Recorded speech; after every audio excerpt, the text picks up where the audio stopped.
Hello gorgeous people, how are you all doing? I hope you're well and happy and buoyant. I'm okay, but I'm not in the garden again.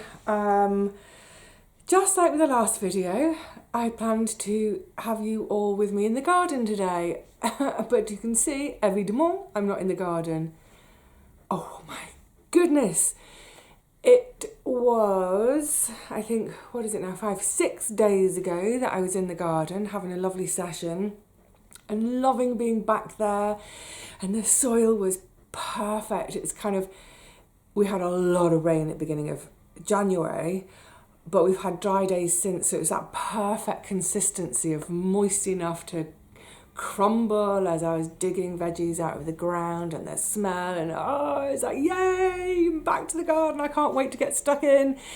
And then I had that little twingy tweaky in my back, so I thought the next day, let's just, stay at home, go calm, go a bit more slowly, and that's fine. But oh my goodness, this last not quite a week, it's just been a series of unfortunate events unfolding. It's done my head in, one thing after another, which culminated yesterday in my blimmin' washing machine blowing up. Oh, it's like, God, the noise of it.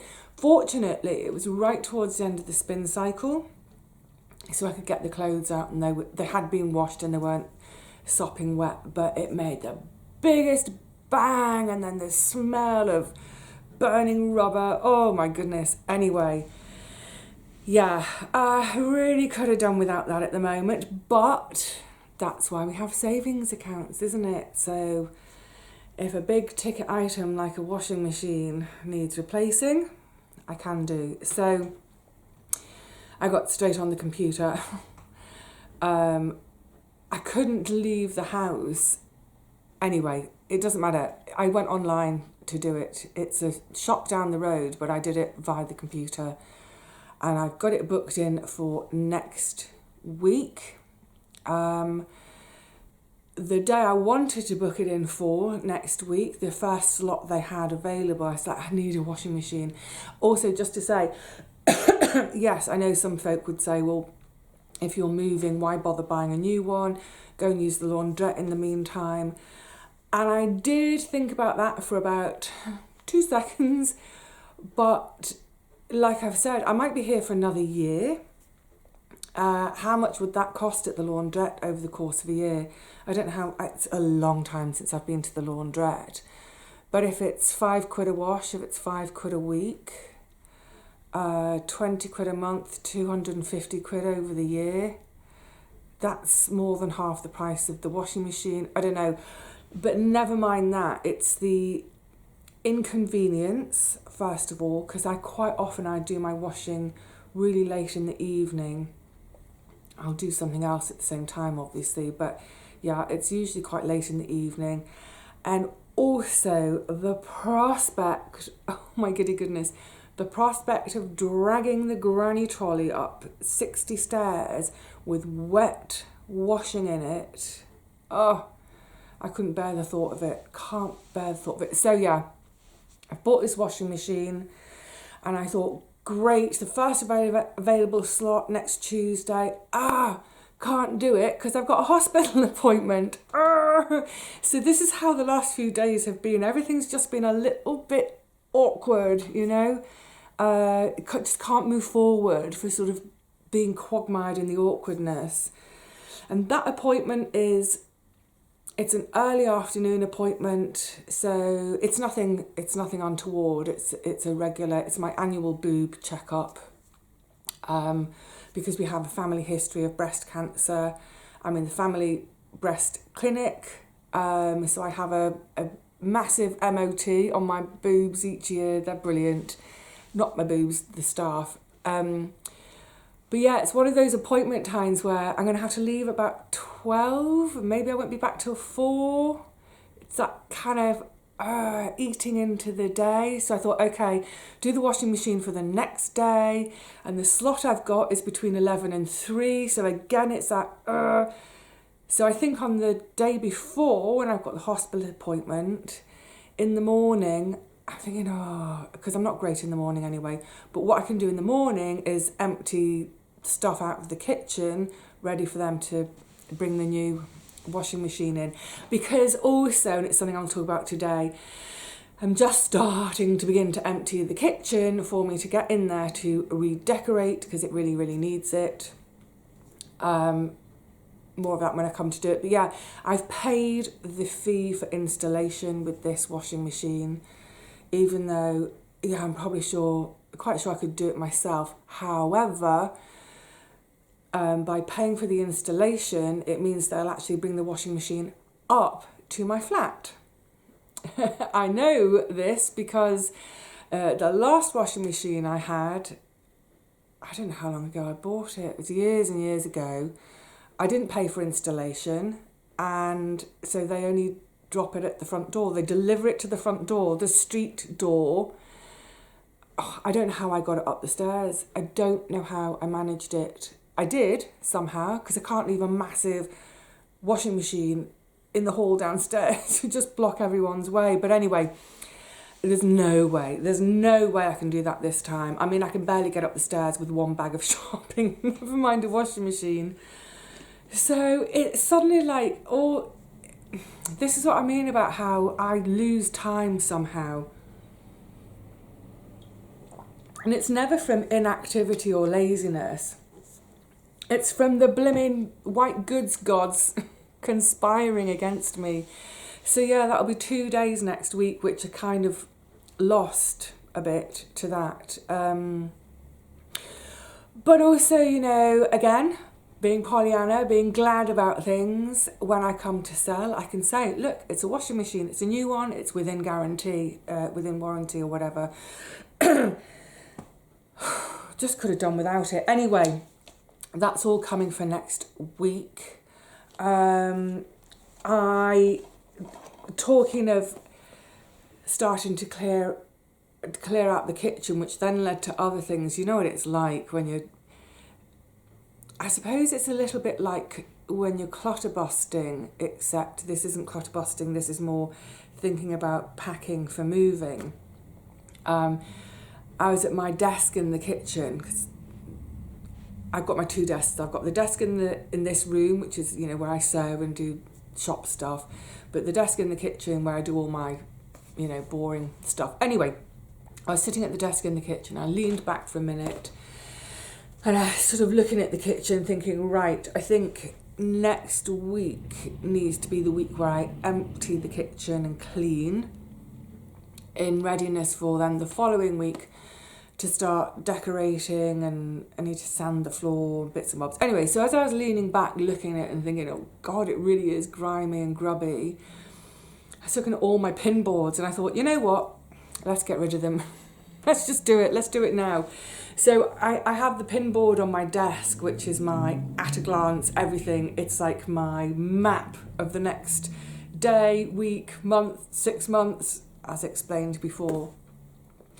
But then I've got a sort of a long-term pin board further along on the wall, which is kind of like, it's notes of things I want to remember, things I might want to try either in the garden or by way of, I don't know, a sort of a homemade washing liquid, whatever it is. I just stick stuff up there all the time, so it's kind of like creative ideas, I suppose, really. And then my other pin board, which is all sorts of photographs and postcards, which you've seen in the background in cooking videos. And that pin board, I used to change out probably every month. I used to kind of circulate the pictures, put different ones up. It's just a really nice way of having pictures of friends and family around. And then I just got out of the habit of changing it. So it's been up there, getting more and more dusty over the years. And I just thought, you know what, they've got to come off the walls anyway for decorating. So take them off.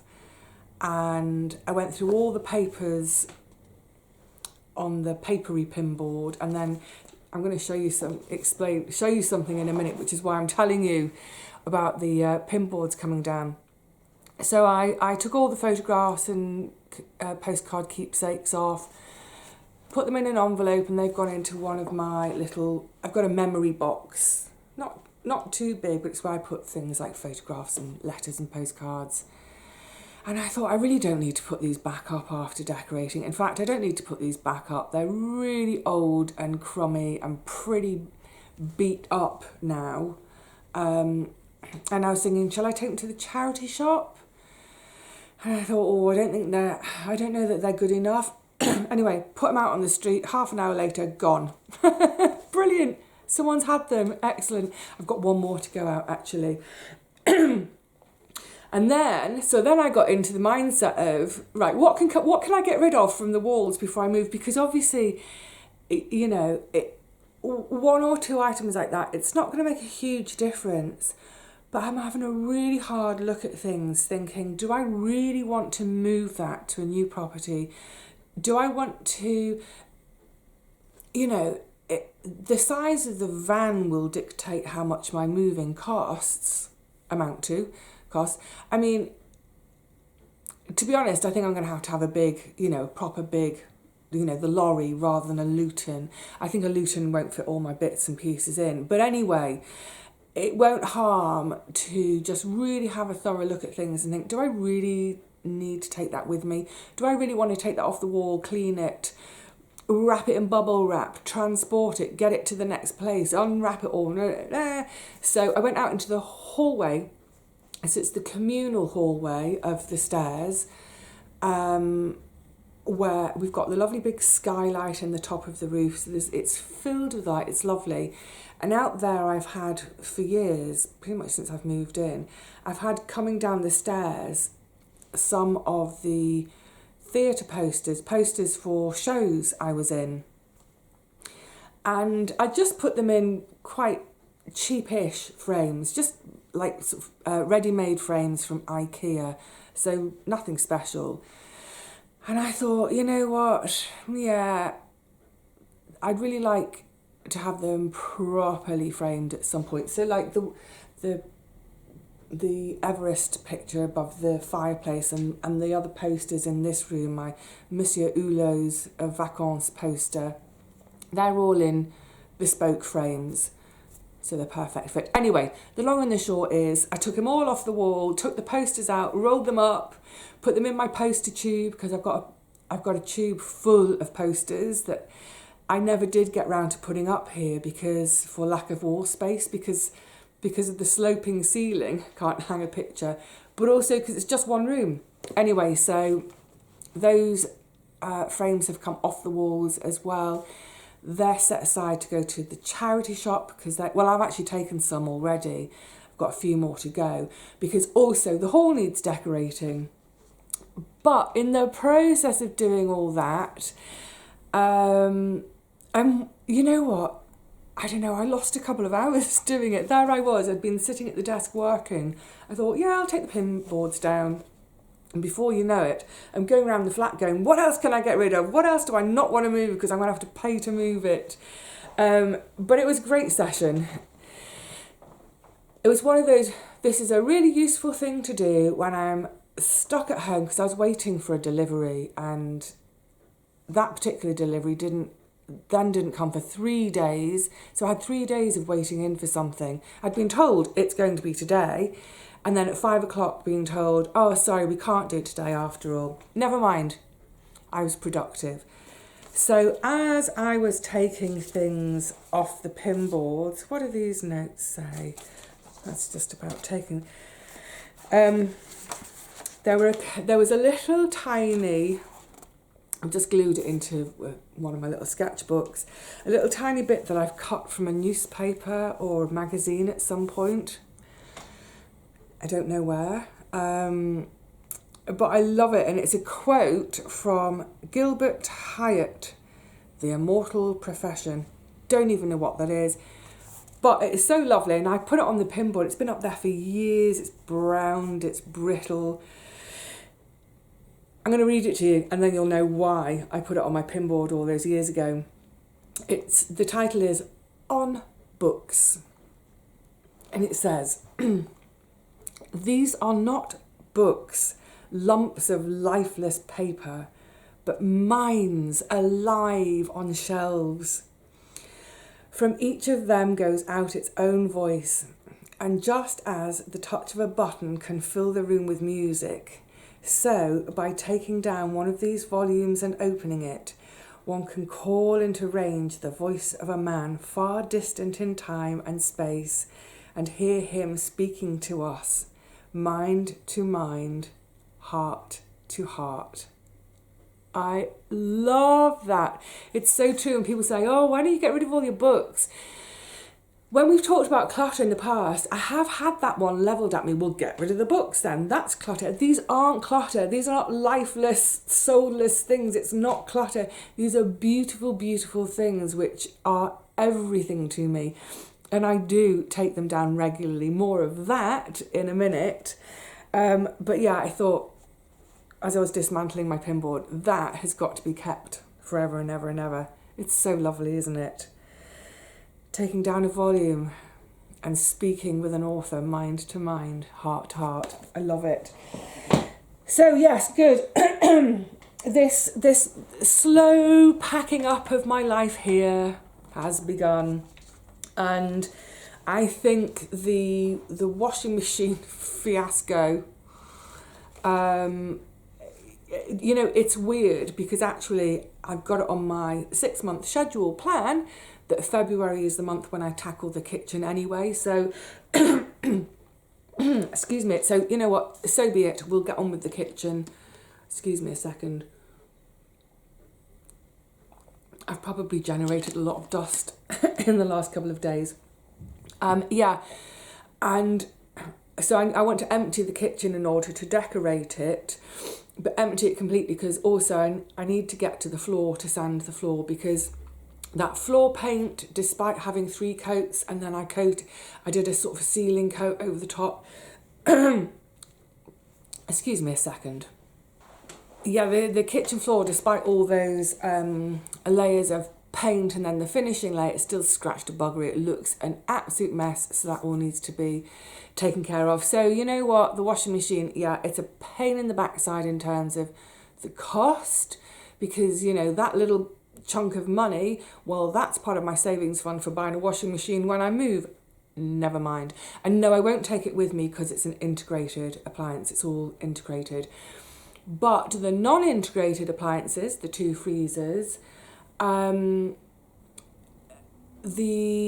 if you remember, I emptied my integrated one because it's smaller into I've got the 2 big freestanding ones and then the little integrated one.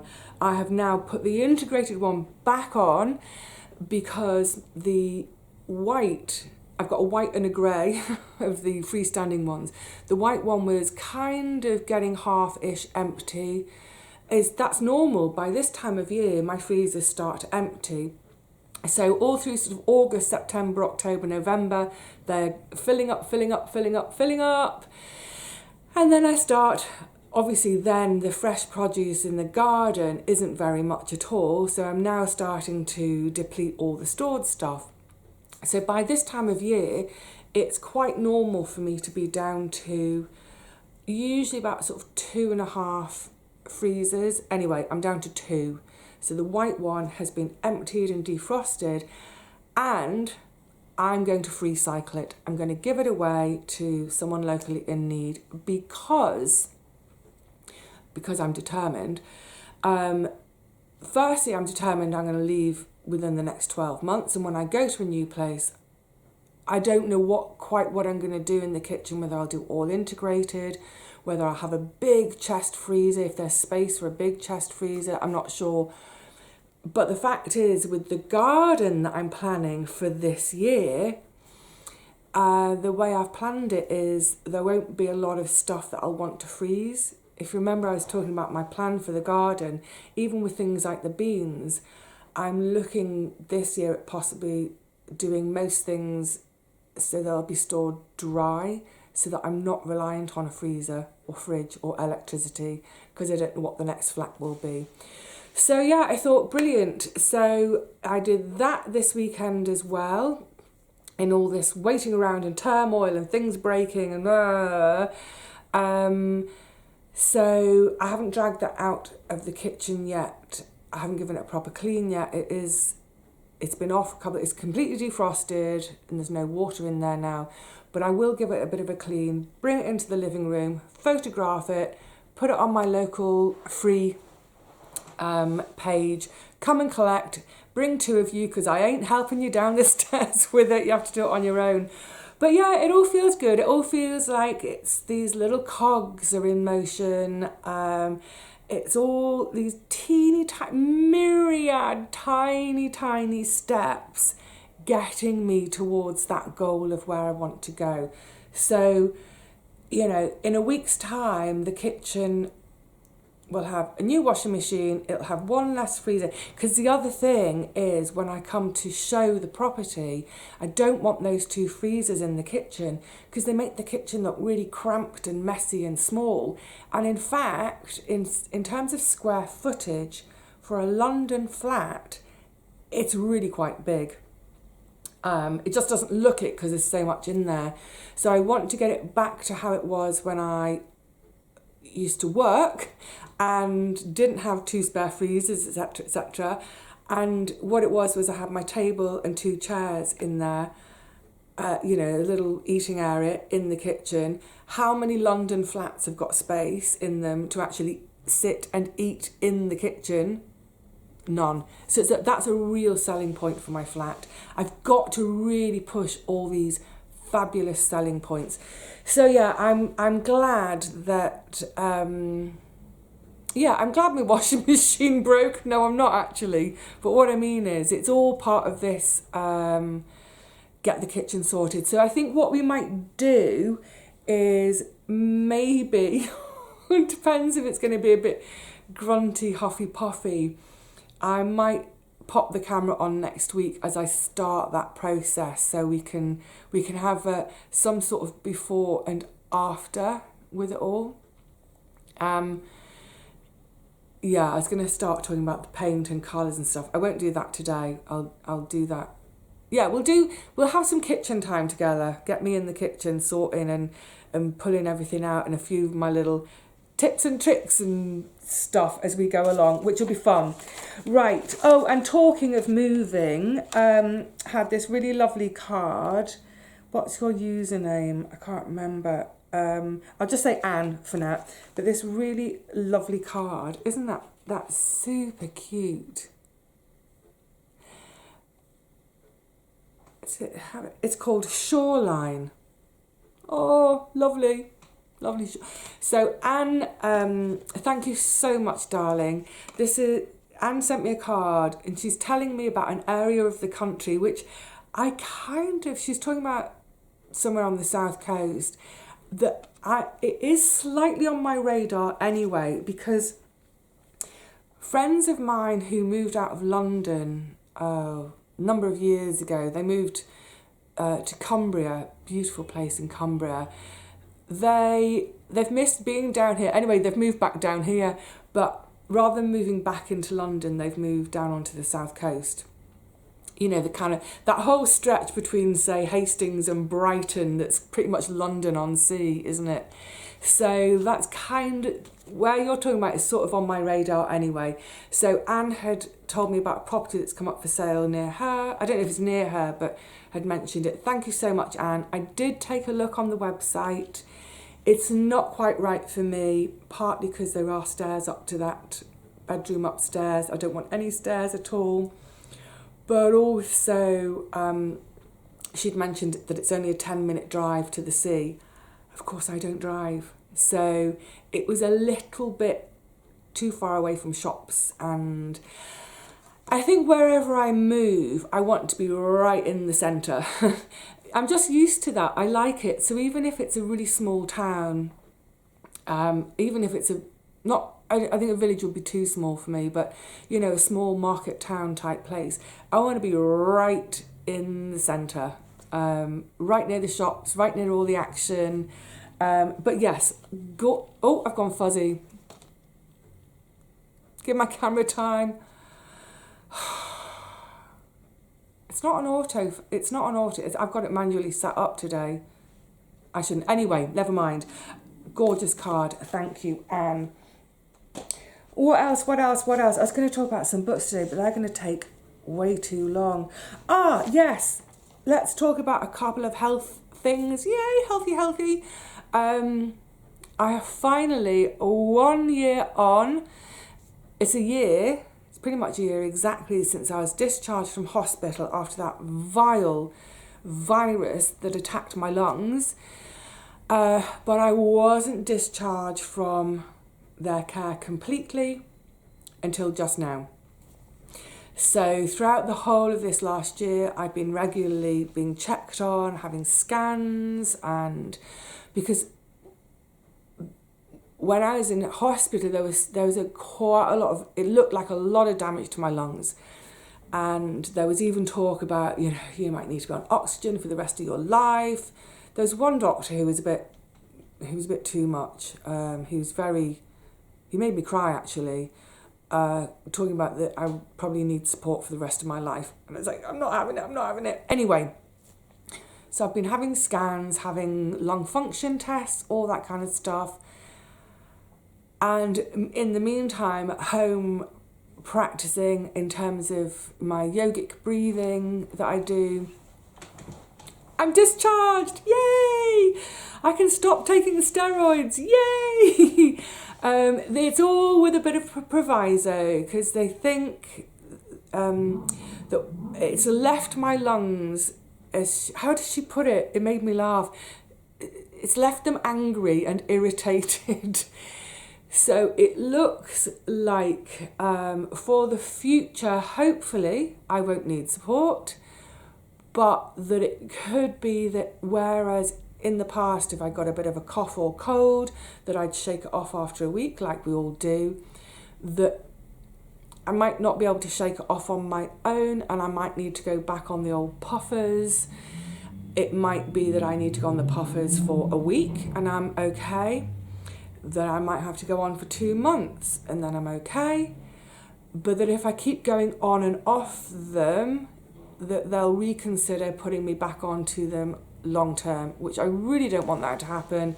I don't like taking drugs. I don't have anything against them, just to be, some people, if somebody needs to use a drug, use it. I would just prefer not to, because it's just an added thing going into my body. But there we go. I'm about to talk about supplements in a minute, talking about adding things to my body. But yeah, I'm really delighted.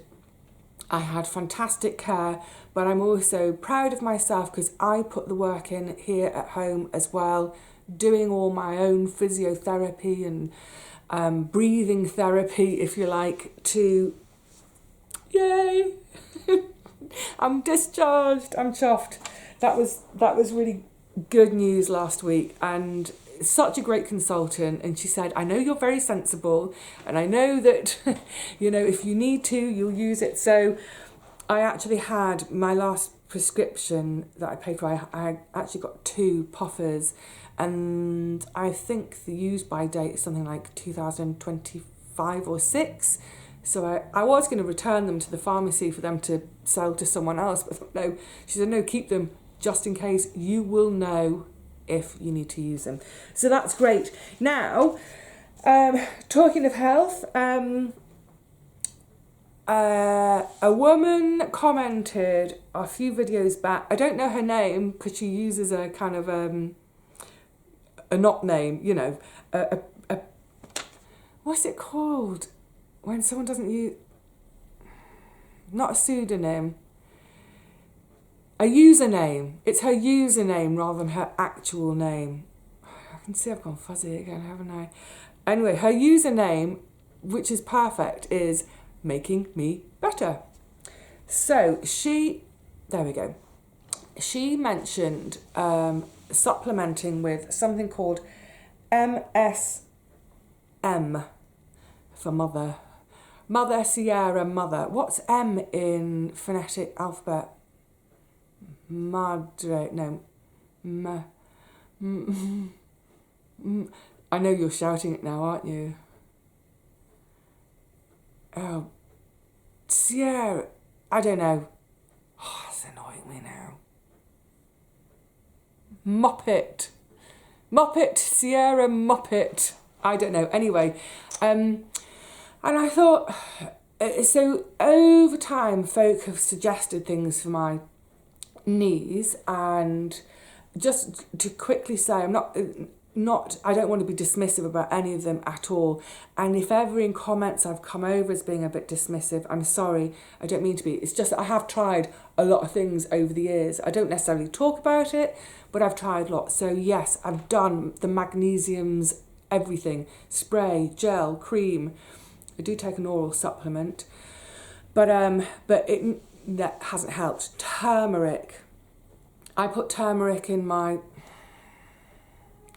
I put turmeric in my morning drink, but because I don't have that, and I put it in food because I don't have it every day, I was gifted some really good turmeric supplements, good as in high quality. Took them for a year, no difference.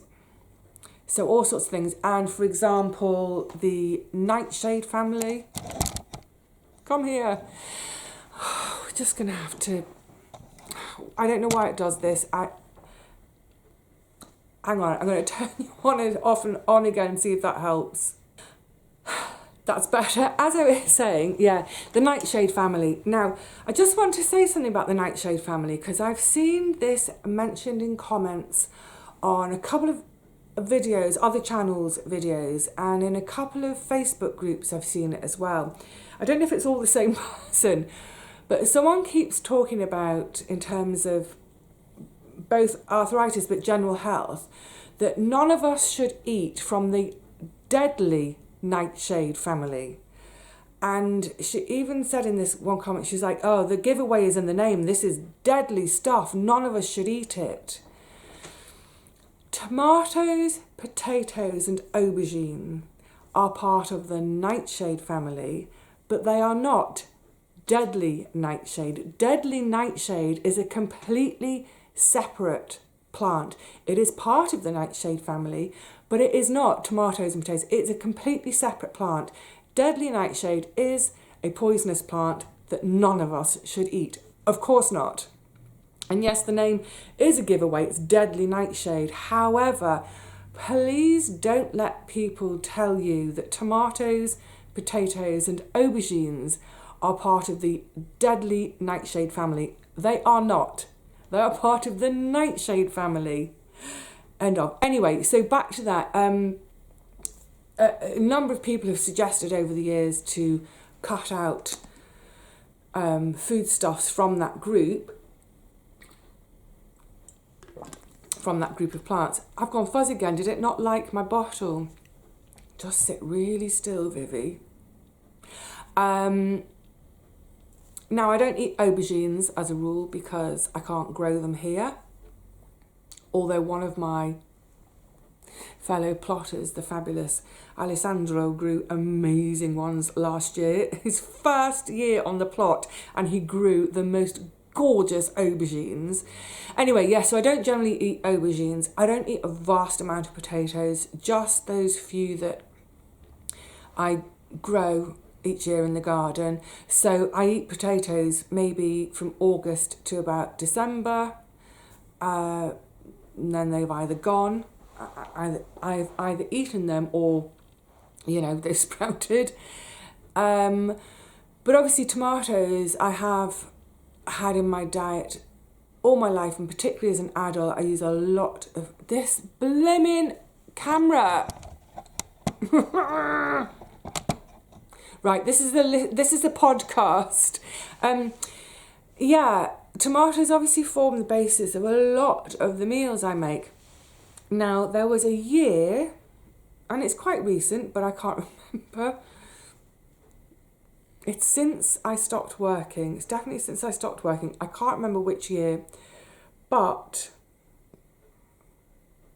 there was a year when we had blight quite early.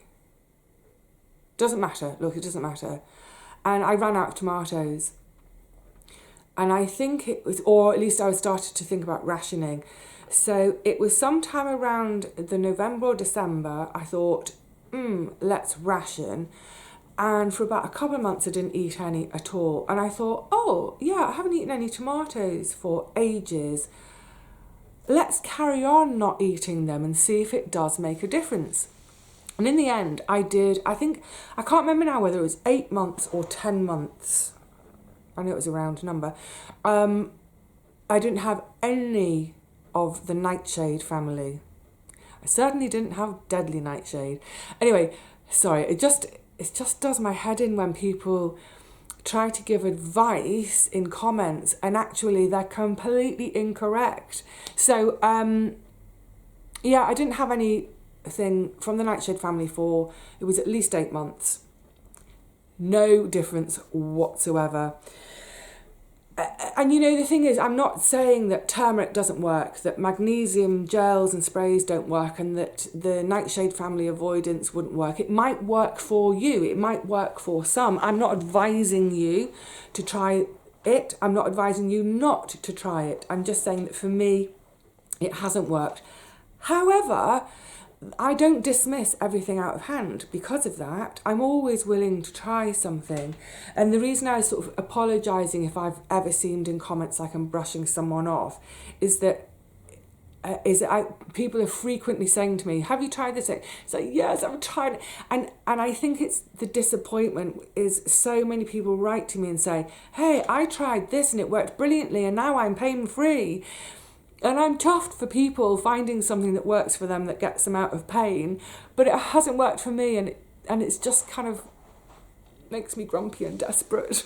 Anyway, so this lovely woman making me better suggested this thing, MSM. I still don't know what the M stands for in the phonetic alphabet. Now, I hadn't heard of it before, so I did my research. And this is the thing I want to say about supplements and... Hang on a sec. Hopefully this will work now. Yes, so on the subject of buying supplements, I don't just buy supplements willy-nilly. I don't think any of us should. I like to do my research thoroughly first. Also, I like to know the basis that I'm starting from. So why would I supplement something if I haven't had blood work done, for example? So for example, with my vitamin D, why would I take vitamin D unless I knew I was deficient? I know I'm deficient because I've had the blood work done. And despite hours and hours and hours outside in the sunshine, I'm still massively deficient. It just seems my body won't make it. But, and this is what I mean about doing self-supplementing. So I know I need to take the vitamin D, but if you don't really know much in this subject area, I would advise massively that this is stuff you either talk to your GP about, or a nutritionist, dietitian, someone who's qualified. Because even if you try to do research yourself online, there's so much rubbish online. You have to be really careful. You know, how can you discern whether a study, a survey is quality or not? Who paid for that survey or that study to be done? Was that study paid for by someone who manufactures and sells vitamin D, for example? So, I mean, talking about bias in studies. But yeah, so if you're not sure, firstly, why are you choosing to take a supplement? Have you had your blood work done? Do you know that you're actually deficient in something? Because if you're not deficient, you don't need to take it. It's a waste of money. But also with things like, say, the vitamin D, of course, alongside it, I know that I need to take vitamin K. So that might be something that you don't necessarily know. I take the vitamin K because one of the problems with vitamin D, it can cause calcemia to increase in the blood. Now, as it happens, I am almost hypercalcemic, too much calcium in my blood, anyway, even before I take the mega dose vitamin D. So I need the vitamin K alongside it to help lock calcium into my bones and not my bloodstream. Are you iron deficient? People have, you know, over the years, if ever I've expressed a bit of tiredness, people go, oh, are you anemic? Is your iron low? Because I'm vegetarian. Oh, you must be low in iron because you don't eat baby animals. No, and actually I've never been low in iron. But if I was needing to take an iron supplement, actually my iron is really high. It's probably all the leafy green veg. But if I was needing to take an iron supplement, I'd want to take it with something high in vitamin C. Or if I was trying to do it through food, you know, if I was a meat eater and I was eating steaks because, oh, I need to get that iron in me, I would make sure that I was eating it alongside something that was really rich in vitamin C, or having a glass of orange juice with it, because vitamin C helps the body to absorb the iron. So a lot of things are working in symbiosis with something else. So don't just think you're going to go along to the chemist and think, you know, oh, I feel a bit tired, maybe my vitamin D is low, I'll get some vitamin D supplements. Anyway, get yourself checked out first of all, but also talk to, you know, a qualified nutritionist, GP, whatever it is. Anyway, the point is, back to the MSM. Now, I've bought Solgar. No, it says skin, hair and nails. Ignore that, that's not why I've bought it. It just so happens that the vitamin company that I've been using for a while that I really like and come up really, really well in sort of in research and in top 10, all those kind of things, they keep coming up trumps. They don't sell it, MSM. The second company that I also like and use, they are completely out of stock at the moment. So I had a look around, and Solgar, I didn't look up skin, nails and hair formula. I just put into their website MSM, and it happens to be the main ingredient of this and in the dose that I'm after. So I had to research the dose as well. Now, the skin, hair, nails probably gives a little bit away. No, it's not about building collagen. People have talked to me as well in the past about taking collagen supplements. By the way, there is collagen. You can get collagen-rich vegetables as well. You don't have to eat bone marrow to get collagen. But again, in terms of research, there's absolutely zero quality research out there to show that taking a collagen supplement can help rebuild collagen. Absolutely no evidence out there for that at all. But this isn't what this is about. This is all about its anti-inflammatory. I've just written a few things down because I don't want to get... So it has an excellent anti-inflammatory properties. It can suppress overactivity in the inflammatory compounds that can trigger allergic reactions. So that actually might also be helpful with my angry, irritated lungs, because my lungs are presenting like they're allergic. And I had a massive allergy testing done in the hospital too. I'm allergic to grass, but not allergic to anything else. And it also, this MSM can help prevent the degradation of cartilage. Now, for me, it's too late. I don't have any cartilage left in either knee anymore. It's kind of scary, isn't it? I've lost an inch in height.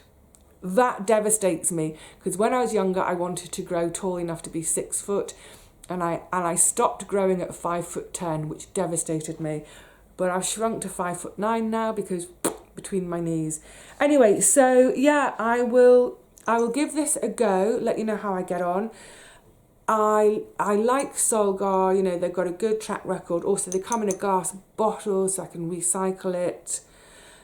There's 60 tablets in one jar, but it's 2 tablets a day. So I bought 2. They were on offer, which is also partly why I went for the Solgar.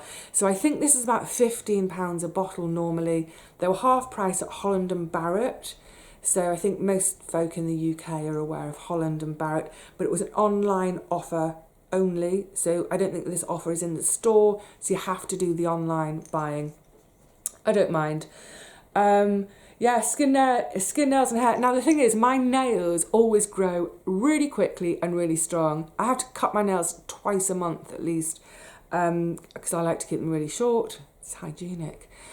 So my nails have never been an issue. Skin, generally, I think, you know, touch wood, I've always had okay skin. My hair has always been incredibly fine. I don't think it's going to make my hair thick and luscious. So the whole skin, nails and hair thing, that's a complete misnomer for me.